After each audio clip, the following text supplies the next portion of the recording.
এত এটা যে নাকেশ্বর ফুল গাছ। হ্যাঁ এই এই নাকেশ্বর ফুল গাছ, এটা ফুল গাছ, এটা নাকেশ্বর ফুল গাছ। এই ফুলগুলো দেখা যাচ্ছে এখানে, এখানে ফুলগুলো দেখা যাচ্ছে, এখানে ফুলগুলো দেখা যাচ্ছে, ছোট ছোট ফুল। এটা নাকেশ্বর ফুল গাছ বলছে এটা।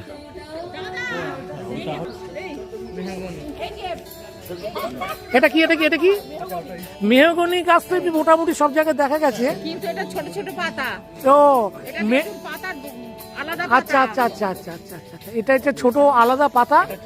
আর এর কাঠ খুব মানে অনেক বছর ধরে থাকে আর আচ্ছা আচ্ছা, খুব ভালো। আসলে না না, আসলে যে কোনো প্রজাতি, আমি বলি যে কোনো প্রজাতি, সে মনুষ্য হোক, প্রাণী জগৎ হোক, উদ্ভিদ জগৎ হোক, তাদের মধ্যে বিভিন্ন রকম ক্লাসিফিকেশন আছে। যেমন যদি আমি লেবু বলি, বাতাবি লেবু, কৌজি লেবু, আপনার গন্ধরাজ লেবু, আমাদের বাড়ি আছে বড় বড় সেরকম মাছের মধ্যে